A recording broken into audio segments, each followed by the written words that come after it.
ساجد نے تو اور ڈرا دیا مجھے کہ فون آنے شروع ہو گئے ہیں کہ میرے یہاں پر آنے پہ شاید کسی کو ناگوار گزری یا تکلیف ہوگی. مجھے کہہ دیتا ساجد تو میں خاکی وردی پہن کے آ جاتا ہے یہاں پہ, کالے کپڑے پہننے کے بجائے خاکی وردی پہن کے آ جاتا. بہرحال باتوں کا سلسلہ شروع کرنے سے پہلے صرف ایک سوال کرنا چاہوں گا آپ سے کہ کہیں مجھے ایفیڈیوٹ داخل کرنے کی ضرورت تو نہیں ہے؟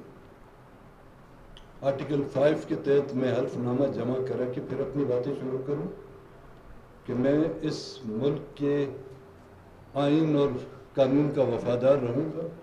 اگر یہ بات ہے تو میرے خیال میں پھر میں اپنی باتوں کو آگے نہ بڑھاؤں, یہیں پہ ختم کر لوں تو بہتر ہے.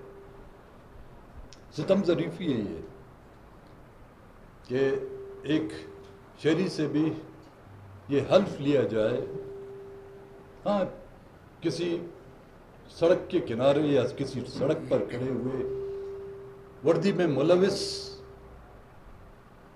کوئی فوج کا جوان آپ سے یہ سوال کرے, امیگریشن سے آتے ہوئے امیگریشن آفیسر آپ سے یہ سوال کرے, تو اس کو آپ اس کی جاہلی یا اس کی نااہلی کا نام دے سکتے ہیں.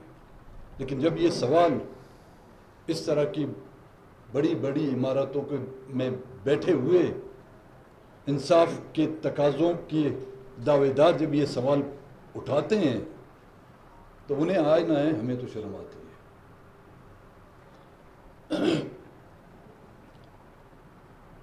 آپ لوگ سے بھی ڈر لگتا ہے مجھے بات کرتے ہوئے. اتنی موٹی موٹی آئین کی اور قانون کی کتابیں جو آپ سب نے پڑھی بھی ہوں گی, اس پر عمل بھی کیا ہوگا ضرور.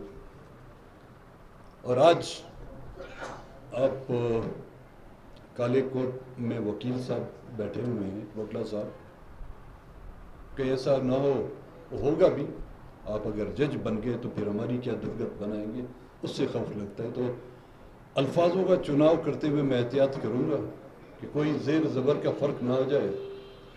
اور ہماری جالاوان والوں کی تو اردو تو ماشاءاللہ ایسی ہے کہ اس میں زیر زبر تو اپنی جگہ پر الفابیٹ بھی ہمارے صحیح نہیں اترتے.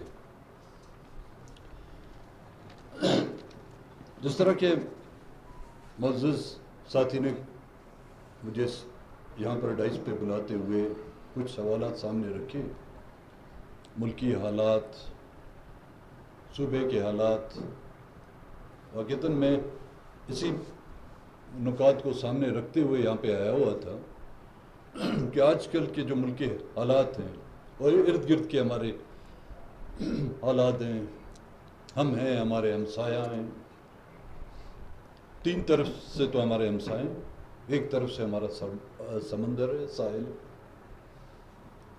افغانستان ہمارا آج کا ہمسایہ نہیں, جب یہ ملک ماحرز وجود میں آیا ہی نہیں تھا, افغانستان ایران ہمارا ہمسایہ رہ چکی ہے. 1947 کے بعد ہم نے ان ہمسایوں کے ساتھ اپنا رویہ کس طرح بڑھتا, ان کے ساتھ ہمارے تعلقات ہموار کرنے کے لیے ہم نے کون کون سے اقدامات یا کون سے قدم ہم نے اٹھائے, وہ تاریخ کا حصہ ہیں اور رہیں گے.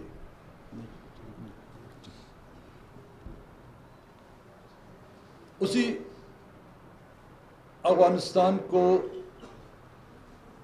جنگ کے اس آگ میں دھکیلنے میں ہمارا کیا رول رہا ہے, اور اس جنگ سے افغانستان کو ہم نے کتنا فائدہ پہنچایا, اور اس ملک نے اور اس ملک کے حاکموں نے اس سے کتنا فائدہ اٹھایا.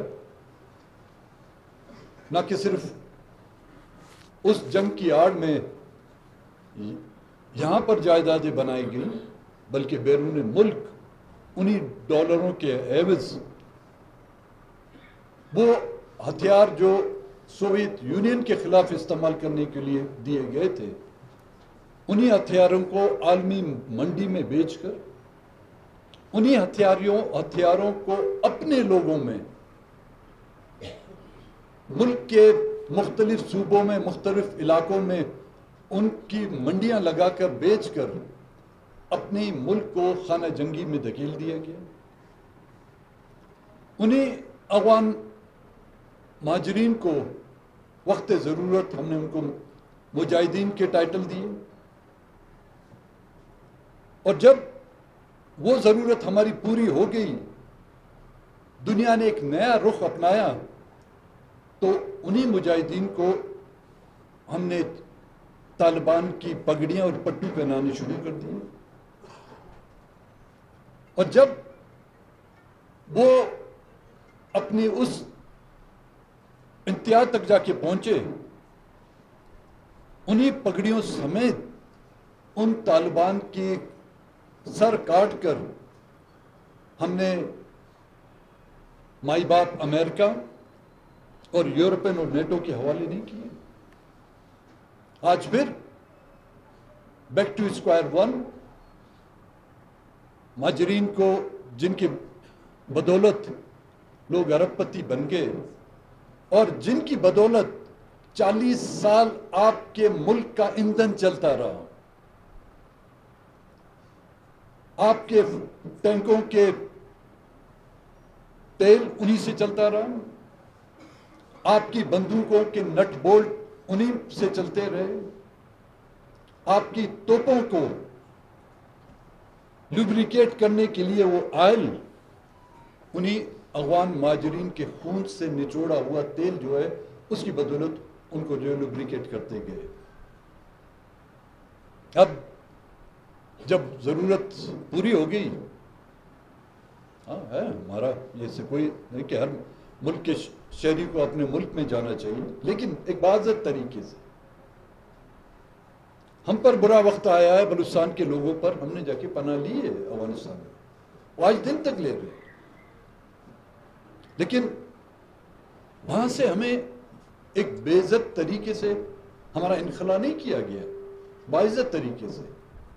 تو آج بھی ہم چاہتے ہیں، چاہے جو بھی غیر ملکی ہوں، چاہے اپنی مرضی سے آئے ہوں یہاں پہ، یا ایک جبر یا مصیبت زدہ ہو کر اپنے علاقے چھوڑ کر یہاں پر آئیں، ان کو ایک باعزت طریقے سے اپنے ملک بھیجنا چاہیے، جو بین الاقوامی اور اقوام متحدہ کے جو قوانین ہیں اس کے مطابق۔ اب دوسرا ہمارا ہمسایہ ہے ایران،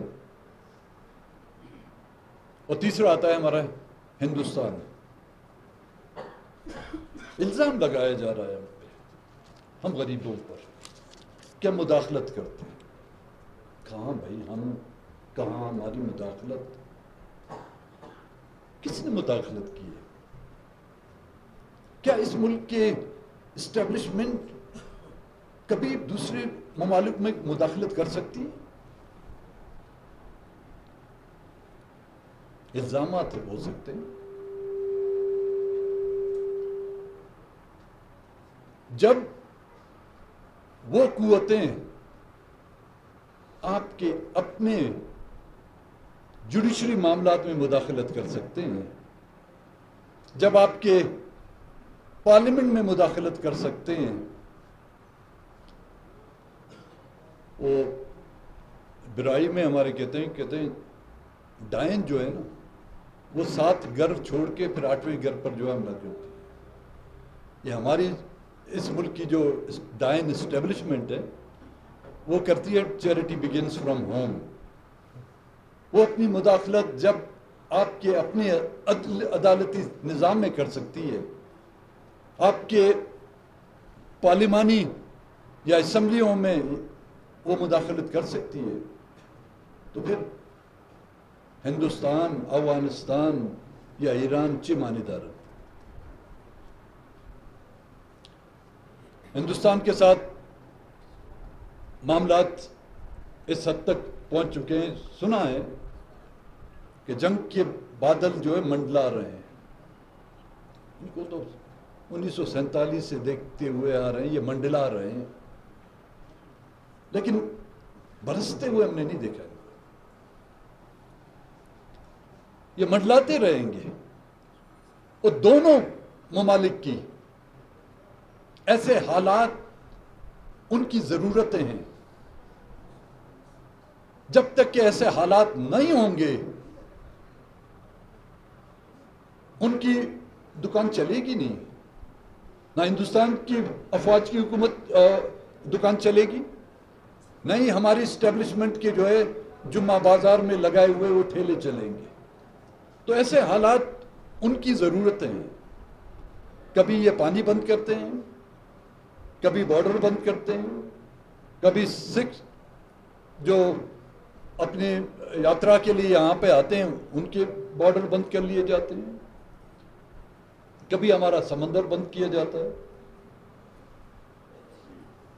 اب مداخلت میں ہماری صوبائی اسمبلی اس طرف اس طرف اس طرف بہت کم فاصلہ ہے ان دونوں کے درمیان. میرے خیال میں ایک سڑک کی ہے. لیکن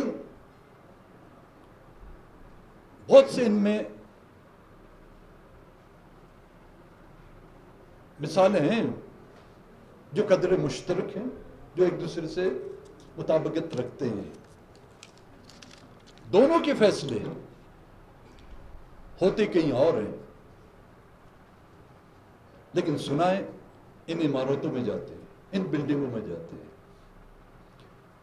دونوں کے فیصلے لکھے کہیں اور جاتے ہیں، لیکن پڑھے اور رٹے ان عمارتوں میں جاتے ہیں. اب تک تو سنا ہے کہ یہاں کے ٹائپ رائٹر بھی استعمال نہیں ہوتے، اگر میں غلط نہیں ہوں.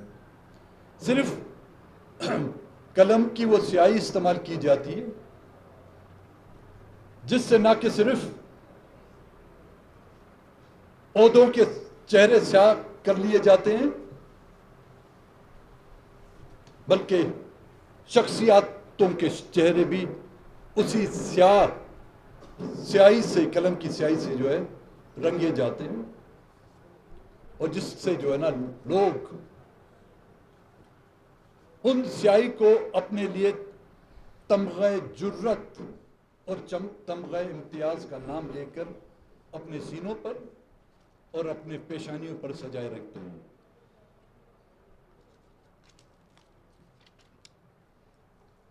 ہم تمام اس نظام اور اس معاشرے کا حصہ ہیں. جب میں ہم کہتا ہوں تو ہم میں اس پولیٹیکل ایلیٹ اور سیاسی کارکن اور ہمارے جوڈیشری سے تعلق رکھنے والے وکلاؤں سے لے کر ججز، ہم سب اس معاشرے کا حصہ ہیں. اس کے نقصان میں پتہ نہیں ہم کتنے شریک ہیں، لیکن اس کے نفع میں ہم ہر ایک اپنا 100% حصہ مانگتے ہیں، وہ چاہتے ہیں. اور